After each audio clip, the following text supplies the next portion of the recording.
Jonathan Graves, and I'm the youth director at Holy Cross Episcopal Church. And I'm very fortunate to be here with Mr. John Bennett. John Bennett was a teacher or a professor over at UNCW, and that's where I kind of met him through my brother Jamie. And so it's been really great getting to know John. And he has come today to play some music for us. And I also had some questions for him. Just wanted to get to know John a little bit for those of you who might not know his history and some of the things that he's involved with. So I was just wondering, John, can you go ahead and just introduce yourself, and can you talk a little bit about your spiritual journey and how you've gotten to the place that you are today? Oh, yeah, in the short span of time. Yeah. Certainly. My name's John Bennett. I've just retired from 47 years of teaching. I've taught in every grade, kindergarten through the 12th grade. Wow. 4 universities, and have had quite a wonderful career. My main area has been dance, and when you dance, you have music, and I do folkloric dance, which takes me around the world, and I love music from around the world. So as a result, I've moved into lots and lots of different instruments because that's what you run into. And what always happens is the spiritual component comes in very quickly, as every culture I've run into, from the Far East and China and Japan to the Caribbean, to Central America, to Native Americans, they all share a wonderful common bond in their music and their spiritual journeys. And for me, it's been the same thing. I'm so blessed to feel the energy that comes from playing different instruments and different genres of music. And that's what I've been trying to share in my career. And now that I'm retired, I have begun, actually 3 years ago, I started over at Hospice 2 afternoons a week. I'll play 3 or 4 instruments while I'm there, and have realized that it's not magical, it's spiritual, that every situation that I'm in, I don't believe are coincidences, but are God incidences. And hopefully I'm able to help the people that I work with there, as well as my daughter Rebecca says I'm on the geriatric circle. And I play at assisted living, Spring Arbor. I've played at several others, and I do that pretty regularly as well. So it's just a wonderful gift that I'm blessed to be able to share with others. Can you talk to us a little bit about the instrument you're about to play? Yeah, the first instrument I'll play, this is a Native American flute. It's from southern Arizona, and it's a beautiful red cedar piece from the desert. And this is a what they would call a low or a bass instrument. Has a fetish carve that's tied to it because it's Native American, and has a little bit of decoration. And there's 5-hole flutes primarily, which means they're a pentatonic scale. They're in minors, so they sound a little different than what we're used to sitting around and listening to. So if you would like, I'll play you Thank you, sir. a tune.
that's just beautiful. Thank you. That's the low.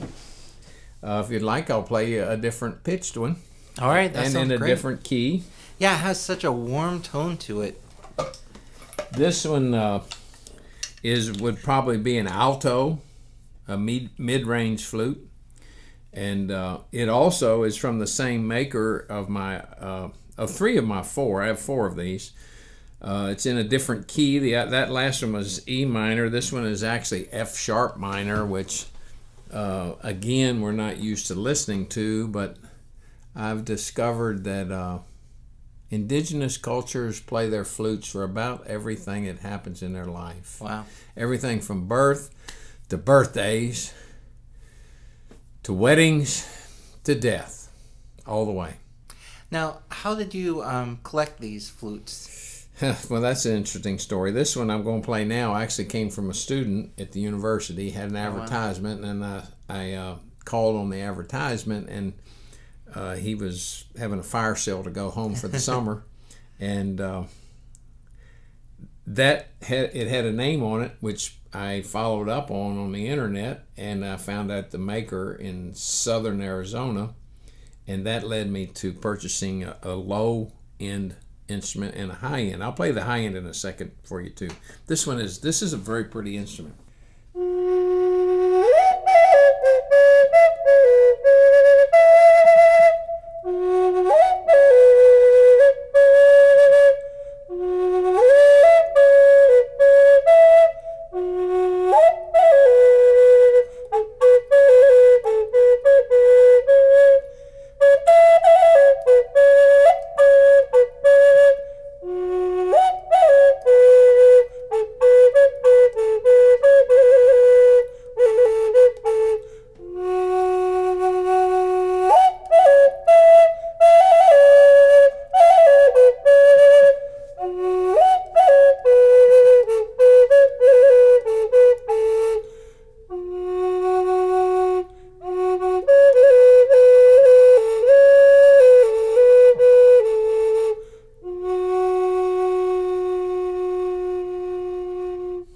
The Native American flutes at Hospice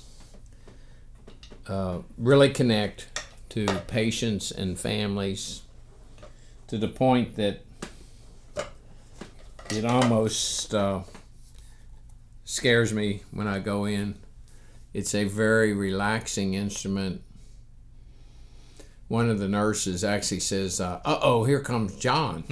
And what that means is that patients are going to relax, and many of them will transcend over to the other side as a result. That's what they say. I don't know. But it is a very connecting instrument, to say the least. Have you had a connection with a specific person at Hospice? Many, many times. One of the things that's happened to me over 3 years is that I've become more sensitive to backgrounds of families, to the point that it's very obvious when it's a Native American who is a patient, or it's very obvious when it's an African American. But what is not as obvious is the Caucasian patients who might be Irish, they might be Southern gospel connected, they might be, I've had a patient who was Civil War connected, and so I just let the Lord work on me and help me to determine what direction to go with a particular patient. And sometimes it just takes this like sharp right angle turn, and I'm not ready for it all the time. But that's the exciting thing about, I think, about doing community service and outreach, that you never know who's in the audience. Yeah. And when you connect, it changes your life. And I tell people it's very difficult to describe even going to hospice and the things that happen on every time I go. Something just absolutely amazing happens. And the last patient I played directly for, turned out she had a common background like I did in old time music from the western end of the state. And I'm going, oh my gosh. So then I immediately switched everything I was doing and started playing old time music, and she just loved it. And so that's the way it goes. This one is a soprano flute, and it will sound very different too. But it's a very pretty flute.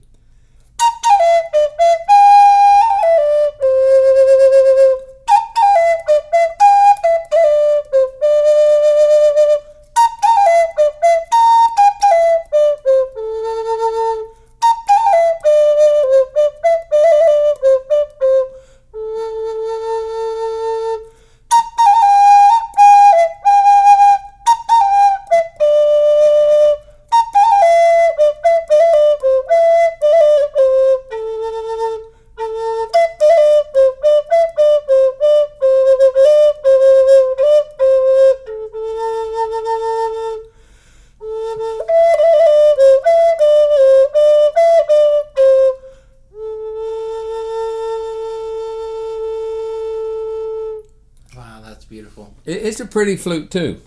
You get the sense that almost, those type of songs tell a story, and when we're talking about them being used for the different celebrations and yes, they had music at everything, you yes, can almost hear a story yes, in each. So, and you were so gracious in coming to play for our Sunday school last week, and had such a great story on this flute you're about to play. Yeah, this is my last Native American flute, and it's made out of PVC pipe.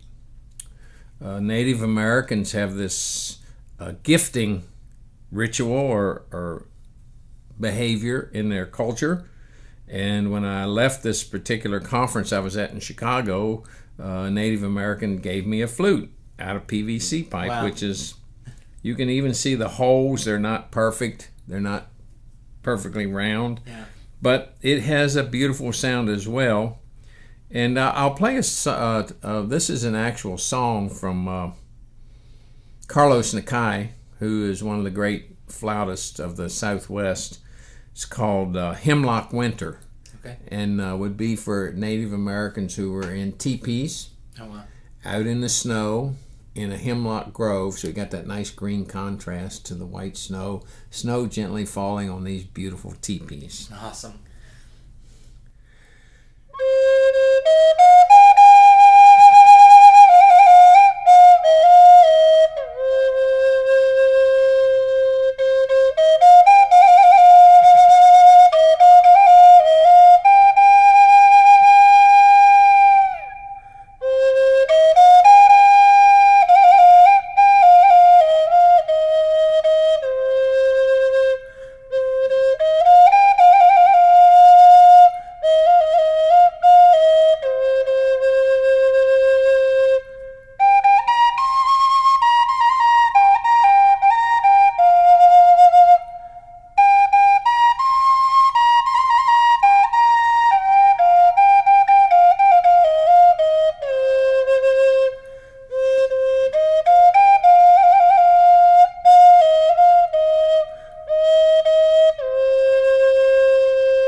And that's right out of PVC. Right out of PVC. Is that amazing or what? Wow. I wonder what kind of tools they use to put that together. I mean, you have to measure each hole to get that tone to come out of it. Amazing artisans. Yeah, I'll go with that.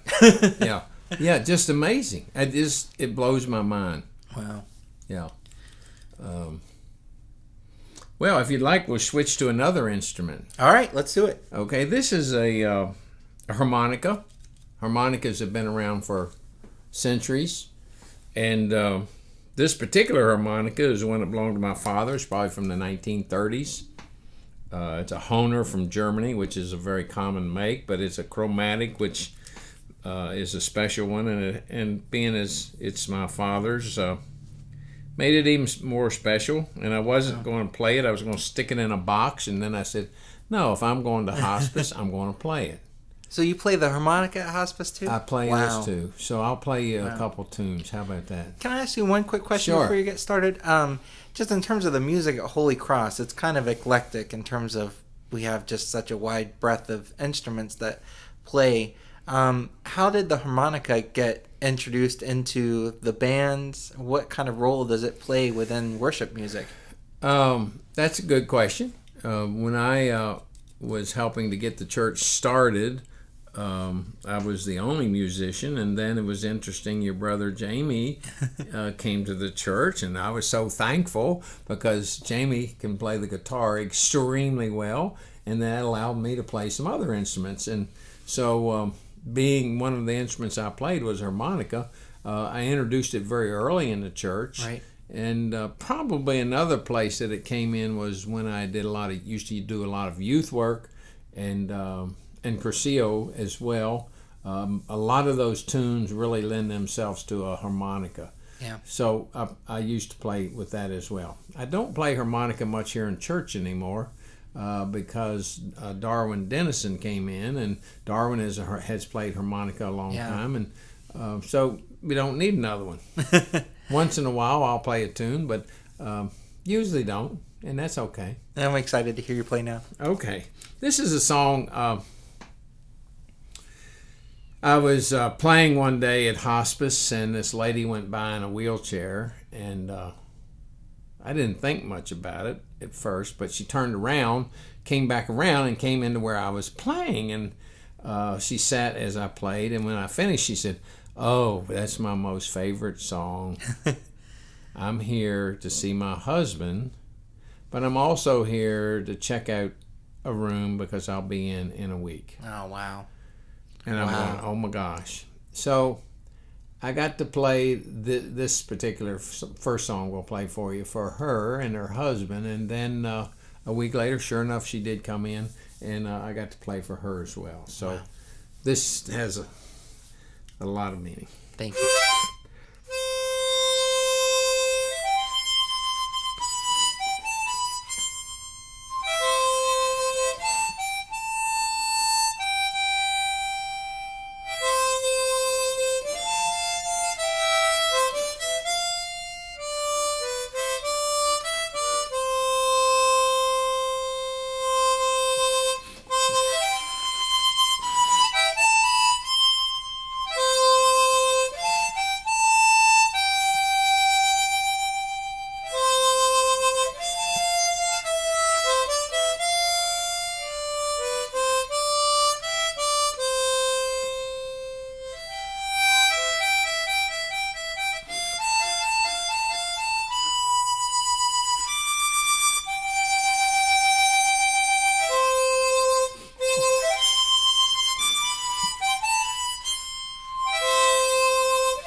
Wow. Good job. Thank you. You can visualize the rainbow in the background. Yeah, it's just, I play that every day when I'm there, obviously. There are a lot of tunes I play every time. You can imagine a lot of the Southern gospel tunes, I'll Fly Away, Oh, yeah. Will the Circle Be Unbroken, of course, Amazing Grace. I play it probably 3 or 4 times on 3 or 4 different instruments. I'll play that on harmonica for you. I played for a patient one time, and in her room next to her bed, and I came back in 2 days, and she was still with us, and her daughter came and asked me, said, "John, would you play again for my mother?" And I said, "Well, of course I will." And what instrument do you want me to play? And she said, how about harmonica this time? She's heard me play a lot of others. And I said, well, sure. And do you want me to come in the room or in the hall, or how about just in the doorway? And I said, that's fine. So I started playing, and all of a sudden I get this hook under my arm while I'm playing. This is one of the nurses. This is the kind of people that work there. They're so sensitive to everything. So as I played, I'm going along, and then she lays her head on my shoulder. And yeah, it was distracting, but it was also just very, very uplifting. Yeah. So I played for the lady, and when I finished, the nurse turned around and kissed me on my shoulder. And it's very difficult to describe the depth of emotion, but it's not surprising because this is that's where we are. And it's a part of, I'm a health educator, lifelong health educator. We never talk about end of life. Yeah. It's always at the end of the health book. We never get there. Right. So we never spend any time on it. And 3 years ago when I started, I would have said, nope, I won't be here after 3 weeks. I mean, I just can't imagine me staying. And here I am 3 years later. I probably will never leave. Wow. It's an amazing place. So here's Amazing Grace. I was just going to ask you real fast that, you touched on a very good point that this has kind of almost turned into a ministry for you. I can hear it. Yes, it has. In fact, my wife Claudia, she said, well, what are you going to do in retirement? I said, I don't know. Maybe you need to go into the ministry. And I said, no, I think it's too late for that. But that doesn't mean you can't be a lay minister. Everybody can. Everybody, I'm convinced, has a calling. Yeah. And we all just need to go. We just need to take action and do it. Right. I really look at what you're doing here as the same thing in this recording. And no, it is. I know that. This is extra. You're doing extra things. That's what giving is all about. Right. And asking nothing in return. Yeah. Then you get the gift. I hear you. Okay, here we go.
Wow.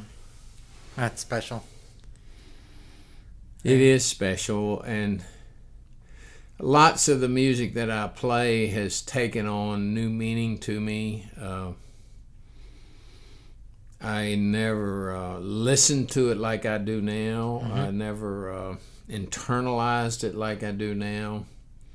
When I'm playing with patients or with families or with the staff, it actually has become much more meaningful than I ever would have expected. Before, it was just like notes, you just play them, but it now no longer is that.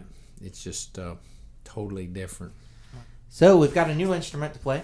Yes, and this is one of my newest ones for me. This is from the anchorman for WRAL in Raleigh, Bill Leslie, in the morning. Oh, wow. Bill Leslie, a couple years ago, he's internationally known on penny whistles, they're flutes. And I just fell in love with them. It's kind of like the Native American flutes. The flute has really become a fascination to me, to want to learn how to add to it. And having Renee come back to church and begin playing with us has been so special. I love the sound of the flute. Occasionally I get to play when she's not there.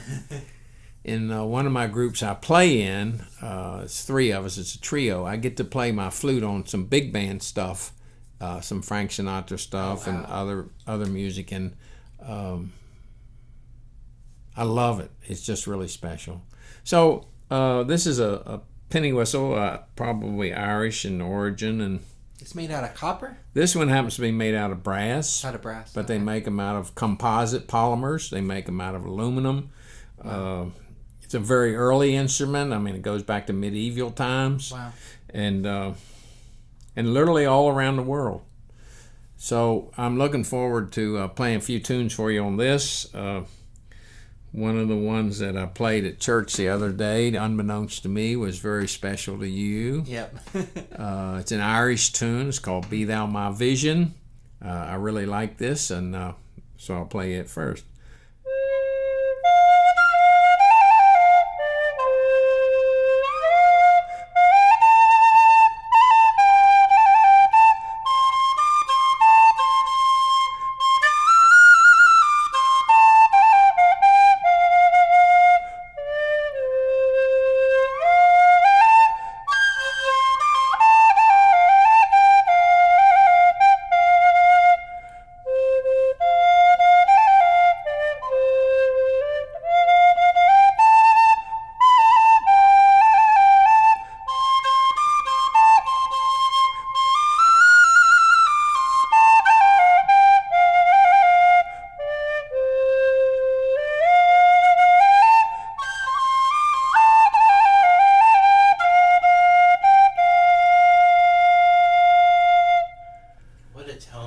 Isn't that a pretty tone? Wow. Yeah, it's just a beautiful instrument. I'll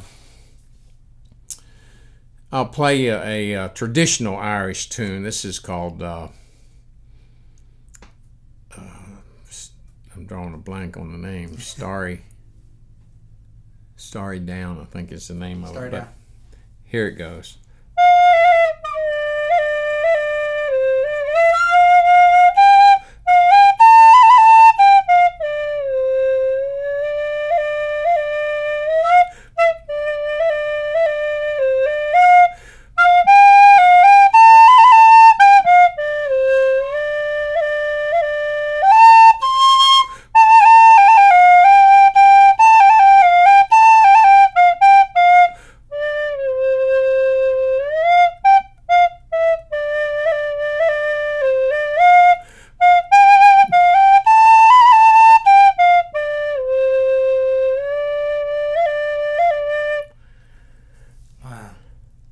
Where do you learn the tunes?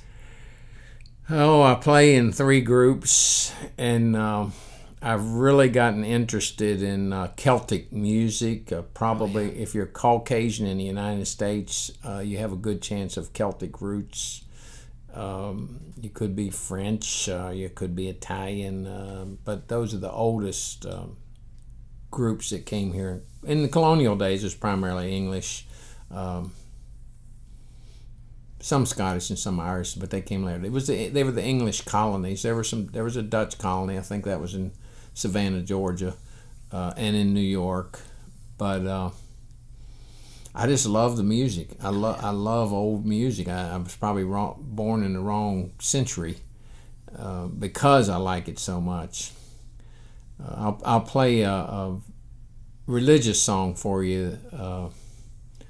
This was the last song that supposedly they played on the Titanic when it went down, and at Bunker Hill, Pickett's charge at Gettysburg, 7,600 troops were killed or wounded, the most ever, I understand, in a single day. Well, and the retreat down the hill, all of the regiments in the North and South all had musicians in their regiments who played music. So the musicians, if you can picture this, are in the trees playing the music while their comrades are bringing the dead and the wounded down the hill. Oh, wow. And this also was played supposedly when the Titanic went down, Nearer My God to Thee.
think about it, isn't it?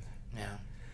That song has taken on new meaning to me as well, just because of those two situations I know about. And then when I play it at Hospice, there's like this immediate connection. It's the song. Yeah. And if the people know the words, it's even more powerful. Yeah. I got to be honest with you, that's kind of how I feel about Scripture. I got into that EFM class, and you get used to reading the Scripture and the Word and every single week, but now that I'm just diving into it and you get that depth and you understand the whole context behind it, it just kind of changes it. Brings you to a new place. It does. So, isn't that wonderful? Yeah. Yeah, that's what's happened to me in my music. It's very difficult to explain even. I don't know. Yeah, it is. It's very similar to that. I would agree with that. I understand totally what you're saying. Yeah. And I'll play you one last Irish tune. This is called Pretty Maid Milking Her Cow. I love it. This is an old tune. That's great. And it actually is a waltz tune.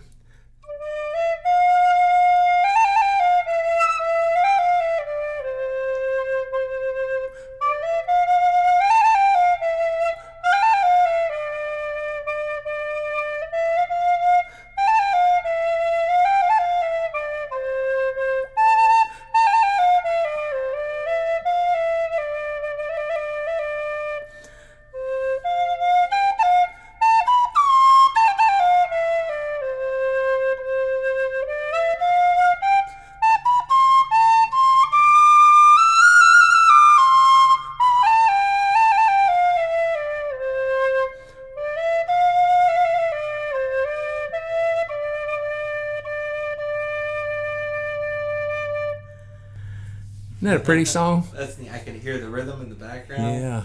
Picture them dancing. Yes. Yeah, they would have danced to this. This would have been a waltz. They also often call them Irish airs, A-I-R, airs, which is their word they use for waltzes. And I just love the music. I was just wondering, would they have had drums in the background? Oh, yes. Definitely would have had drums. Drums are a huge instrument in all of your Celtic music. And the earliest instruments were drums. Everything was communicated through drums. Yeah. And that's through every culture in the world as well. I've been blessed to travel all over the world, and I've been in Japan for what's called the Bon Festival, which is a recognition to the people who have died and passed on, and they supposedly can do connections, and they play these big taiko drums. They're 4 feet across. They're just great drums. And my nephew would love that. They got a football field that everybody's out there. All these people are dancing in their special costumes from their particular little town or village. And so all this color. Japanese are very colorful. Yeah. And then the Irish, the drums, and all the Celtic. Every early indigenous culture had drums, and still do. Yeah, they're a big, huge part of their music. Wow. So that's a lot of fun.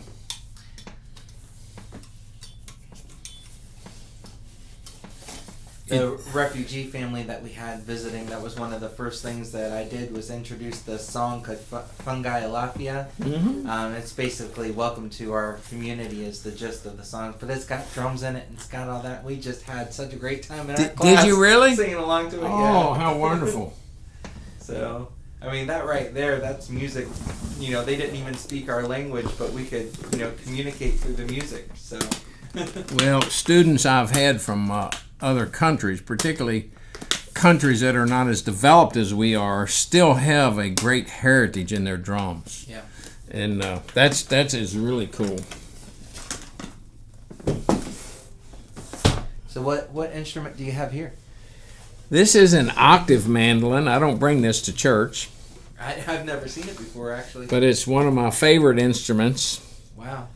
I actually bought this for Hospice. Okay. Mainly because it, as you'll hear, is very mellow. Oh, wow.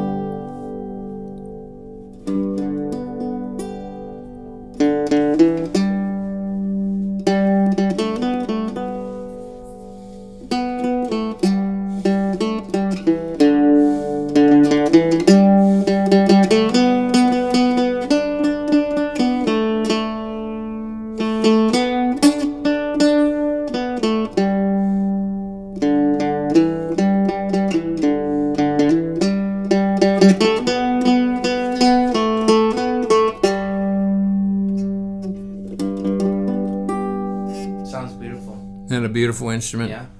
So if I'm playing for an African American family, I'm immediately going to move into something like.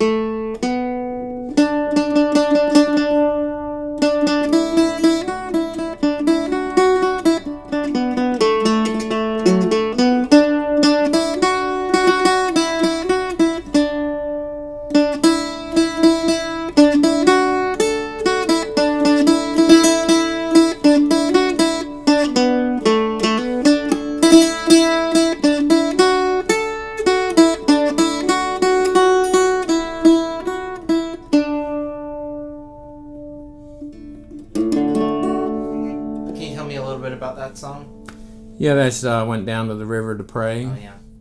And it's about all the people went down to the river to pray that the Lord would come to them. And it was about a lot of humility. And it talks about who's going to wear the starry crown.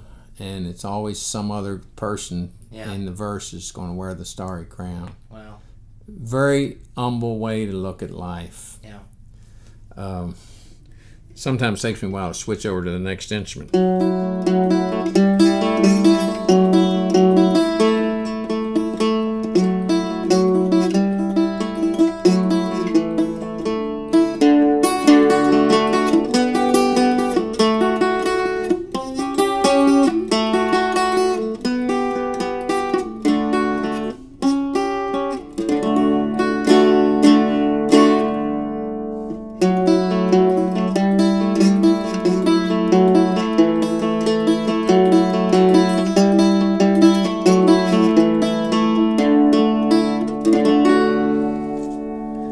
I really like this instrument. I've had a lot of fun with it. I like to play minors on this.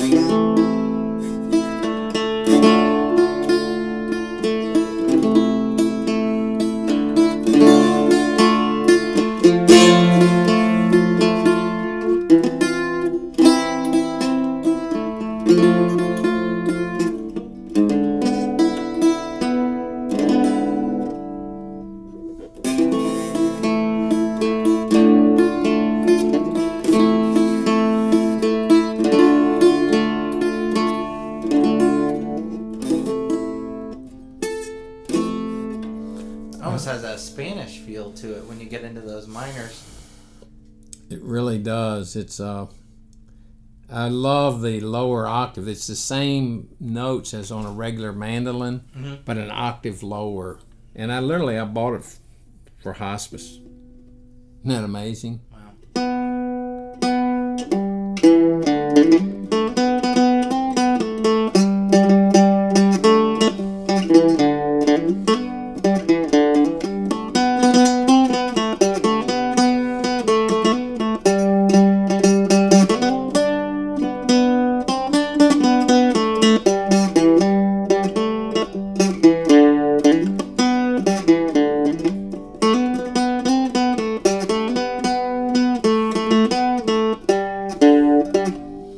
I was playing one time in Hospice, and this lady asked would I come play in their mother's room, and I said, well, sure.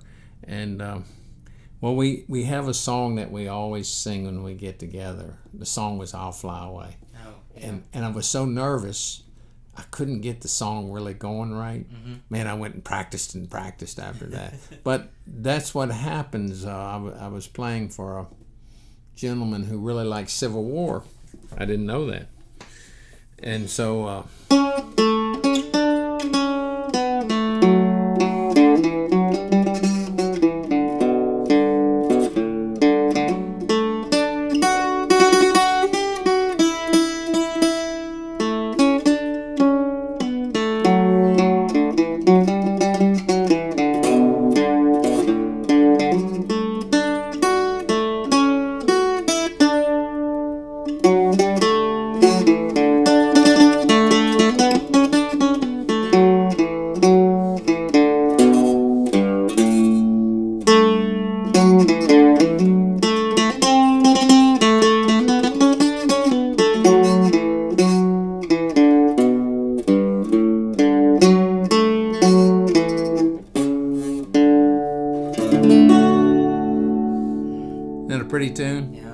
That was 95% of the background of Ken Burns' Civil War special. Oh, wow. It's called Ashokan Farewell. It's a fiddle tune normally, but I like it on the mandolin. That works. This is this one is the one that Rebecca and I danced at her wedding to. It's an Appalachian folk melody. It's called Lover's Waltz.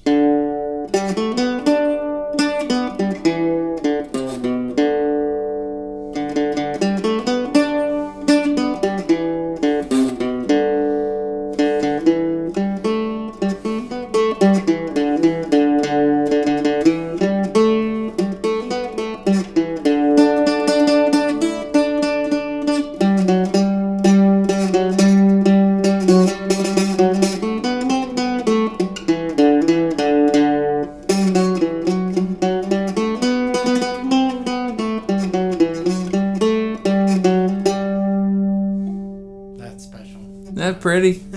Yeah, it is. And I play that at Hospice all the time, too. Now, when you're working at Hospice, I understand that there are probably a lot of somber moments. Lots of stillness. But do you find moments of joy and happiness? Is there laughter? Is there... Yes, there is. When I played this song for this gentleman, the previous song, the Ashokan Farewell, his daughter began dancing. Yeah, that's neat. And we're in Hospice. She began dancing. Turns out I knew her back in the 70s as a dance person, and she had set a piece to that particular song. Wow. I went back 2 days later, earlier than normal, and I just had on my heart I needed to go, so I did. And I'm playing where I usually play in this hallway, but I'm about 10 feet from one of the rooms. I played, and when after I finished this song, her husband came out to me and said, "John, thank you so much." And I'm going, "Well, what do you mean?" My wife's father passed right while you were playing her song. Wow. I said, "Oh, she will be out to thank you later." And I don't go there expecting things like that to happen, but they do happen, and they happen over and over and over. And I just honestly believe God calls us to reach out in our communities like we never have, to begin to resolve the problems that we have in our society today. And if there's anything I can do, I think I've found a niche that has really... I know made the difference in a lot of lives, but they'll never know what a difference it's made in my life. I can't even describe it. It's so powerful. I have a classical guitar that belonged to Paco Strickland, who was a flamenco guitarist here in town for a long time. He and I surfed together about 12 years, and I was fortunate enough, honored to be able to play for him the day he died.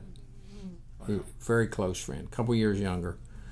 He had bone marrow cancer. And there were two ladies there, his wife and another lady, and they said to me, one lady said, "Well, that's an awful sad song." And I had played Shenandoah. Mm-hmm. And Shenandoah is a very special song to both Paco and I, because I grew up in the Shenandoah Valley in Virginia. Oh, really? And Paco grew up in Ohio. Well, the story is about either a soldier or a person from that area where I grew up, who married a Native American princess, Indian princess, went out to the Monongahela River Valley and homesteaded. Isn't that cool? So I told the lady, that's the story of the song, and she went, gulp, maybe it's not as sad as it sounds. Yeah. I'll play it for you. Okay.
It may sound sad, but it's actually a very uplifting tune if you know the words. Yeah.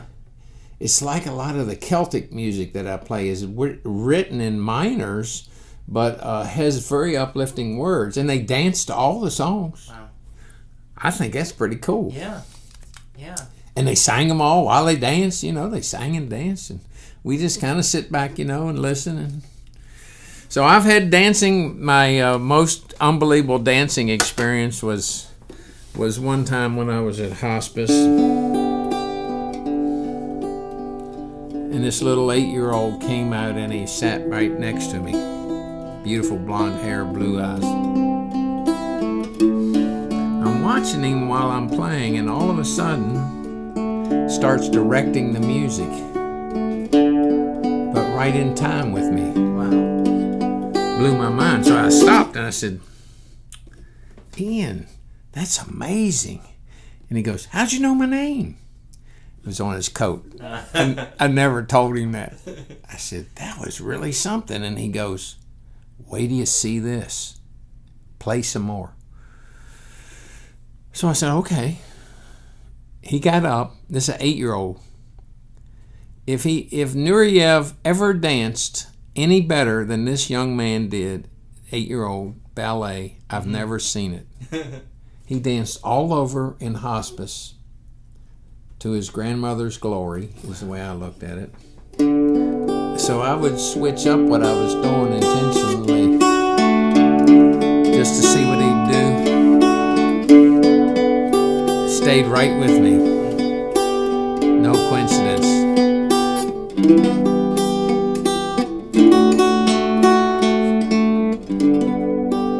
Maybe one of the most beautiful things I've ever seen.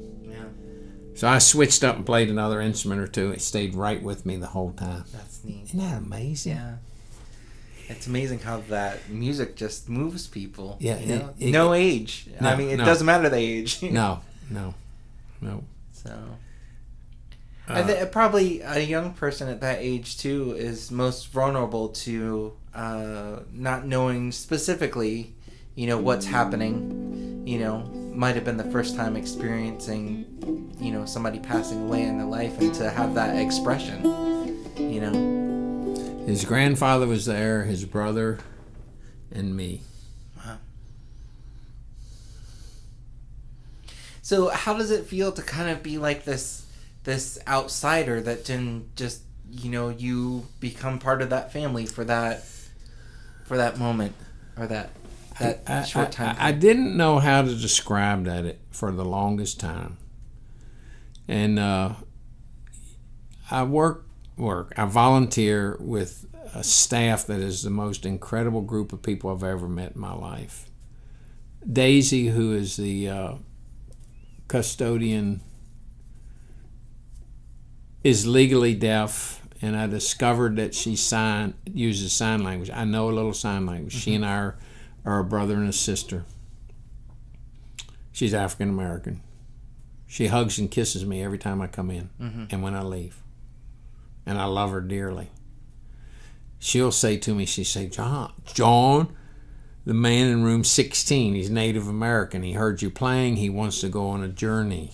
Yeah. Would you go down there and play? Now, the nurses, usually work on those kind of things. But Daisy is a part of the culture. Mm-hmm. So anything Daisy wants, I do. I went in there. He was a Native American. And he was still coherent, which is unusual, not comatose. And he said, I heard you playing. It was beautiful. I want to go on a journey. And I'm going, okay. Wow. He said, would you play? And I said, of course. So I started playing. I couldn't open my eyes. I had to close my eyes. And I would open one eye and look at one eye, and it was just a river of tears. Yeah. And it got so emotional for me, I had to leave. I didn't finish playing what I was going to play. Shortly after that, he did transcend and move on to the next world. Hopefully, I helped him with that. So, what is the feeling for that? There's another person there who's B, who is a CNA, who I love dearly. And B, one day, I played for her mother when she died. she said, you know, John, it's just an honor to be here at this particular time, to share this moment in life with a person. How do you describe it? I don't know how to describe it. So her word is, it's an honor to be there. And when I listened to that, I said, that's it. It's an honor. It's not special. There are no other words I know to describe it. It's just an honor to be able to share that moment in time with the patient or with the family or both. Right. Yeah. That's it. It's probably one of the most special times in somebody's life is when they're taking that next step. It is. And I'm honored to be able to share that. And when I don't push myself on any patients. I'm a volunteer. Some of the volunteers are in and out of the patients' rooms a lot. Some days I never go in a patient's room, but they hear me up and down the halls. Yeah. And I've had people run across 2 hallways away and say, I heard you playing that flute. And recently it was a gentleman, he said, that's a Native American flute, wasn't it? And I said, yes, sir, it was. So you never know how you're going to connect. Isn't that cool? It's an honor. And so I'm constantly trying to intuitively figure out, well, what is it that's going to make this person or family perhaps connect and help them to ease the pain, because there's a lot of pain. I mean, it's no other way to describe it. It's a very painful time in life. But when I get a family, a spouse, a child who comes out and all of a sudden we got a smile on their face, you go, I think that's what was supposed to happen. And it happens over and over and over for me. I'm blessed. It's an honor. I can imagine too that the fear and anxiety too, that you're helping to ease that part of that process. And they're very stressed, as you can imagine. The staff gets stressed. Everybody gets stressed. The staff really likes it when I come and play, and it relaxes them as well. I try also to connect to some of the modern artists. This is an Alison Krauss tune. I love this. And of all, well, Jamie shared this with us once. It's called A Living Prayer.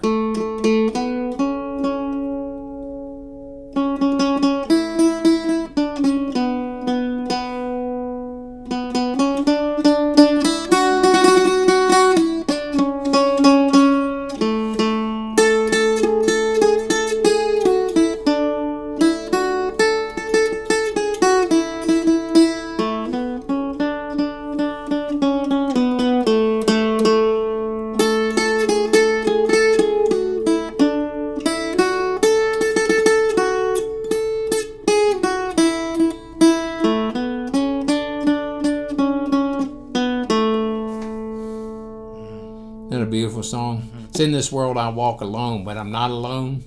That's what it's about. And if you know the song and then the words come to life. You know that's the way it works. Yeah, let me be a living prayer. Yeah. Yeah. Isn't that special? And once in a while I'll get somebody who knows it, and they go, "Oh, will you play that again?" You know, and you go, "Well, sure, I'd love to. I'd be honored to play that again for you." And that's just kind of the way it goes. Well, have you got another instrument for us? This is a guitar that is tuned in a Hawaiian slack key format. Claudia and I were blessed to be able to go to Kauai a couple years ago and went to a house concert with about 20 people. Well, neat. Well, we got in there and I had no clue what was going on. And it was a husband and wife, and the husband introduced us to this form, which was brought over here by the vaqueros in the 1800s, and they left their guitars. The vaqueros came to help them with their cattle, because Captain Cook had left these cattle, and they didn't know what to do with them. Oh, wow.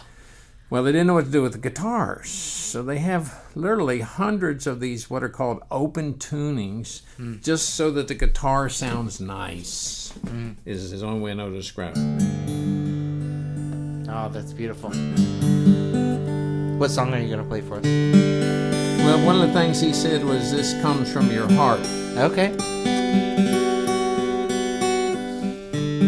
I like that aspect. Mm-hmm.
amazing. Yeah. I literally heard it and wanted to learn more about it.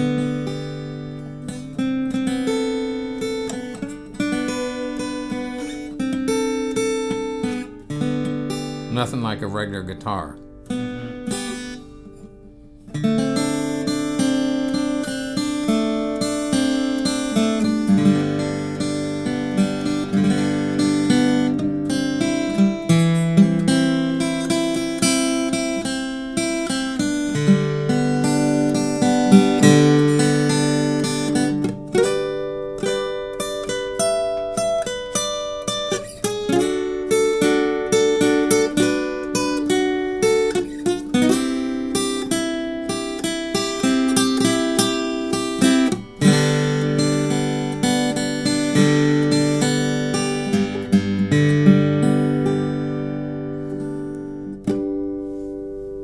It's almost like you can't play a wrong note with that. You can't.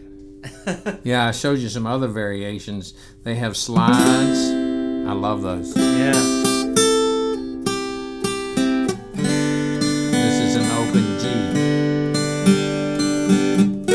This is a topping. I love the topping.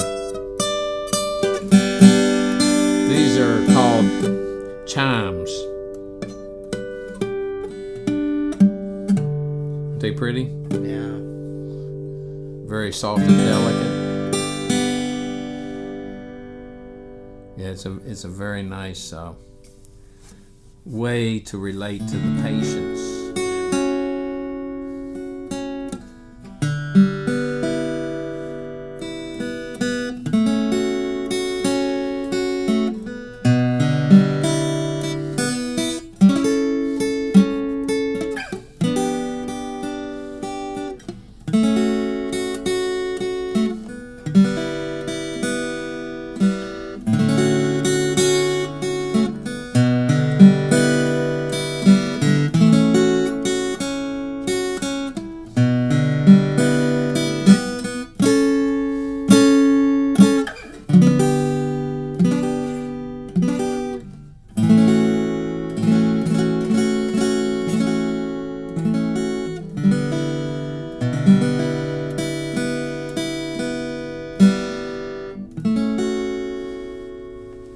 I'll just play a soft sequence like that.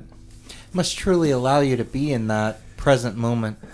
It allows you to really to transcend where you are at any given moment in life to a point that I'm able to sit here and be honored to help someone in a way I honestly can't explain.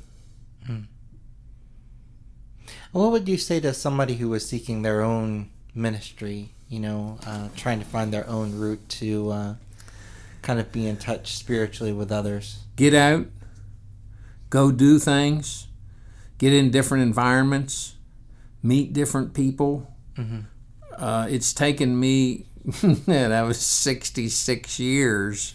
Yeah. To really, not that I haven't felt, I've played at Good Shepherd House. I used to go there and play at lunchtime, and I've played at dinner, and I've served meals. I've done Habitat for Humanity in town.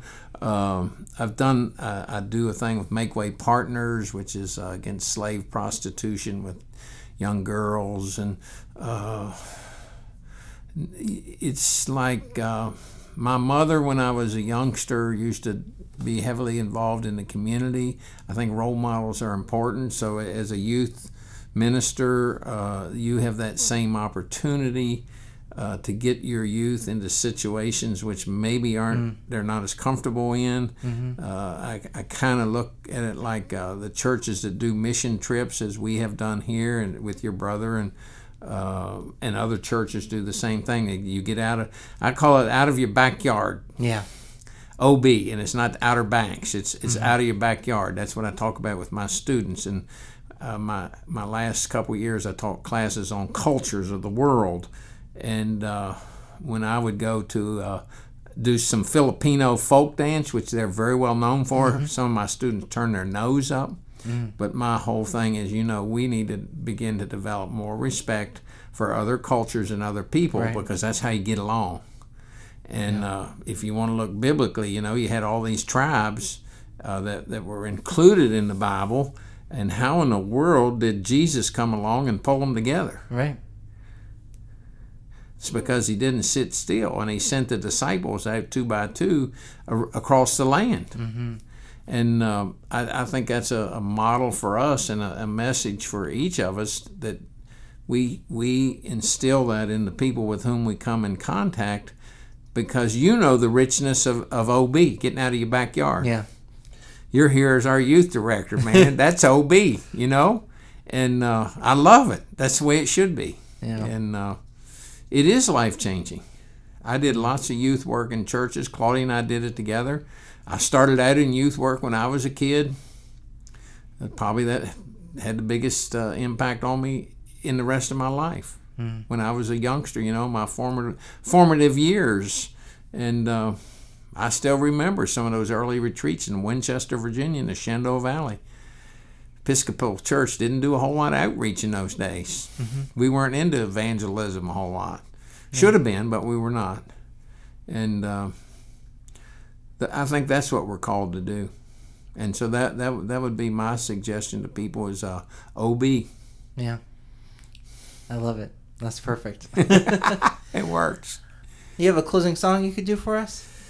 Yeah, let's see. Yeah, I should do something of a religious nature, shouldn't I?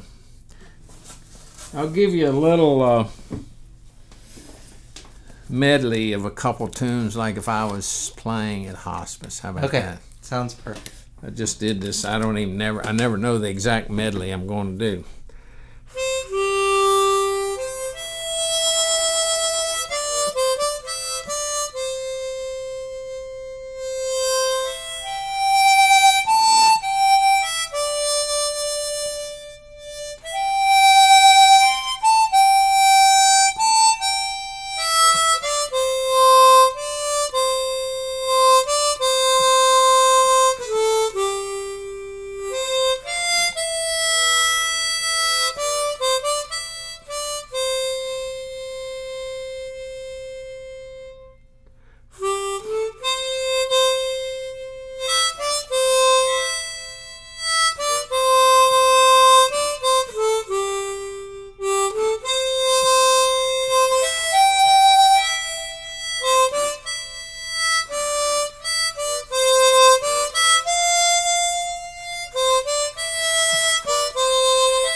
Wow, that's great. Thank you.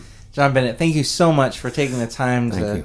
share your spiritual journey with us and your music and the gift that you're offering everyone at Hospice. It's truly a tremendous thing, and I hope it inspires others as they listen to this audio piece. So it's been great. So Thank you. And if you'd like to hear John Bennett, You're more than welcome to visit us on Sunday mornings at 10:15. We'd love to have you.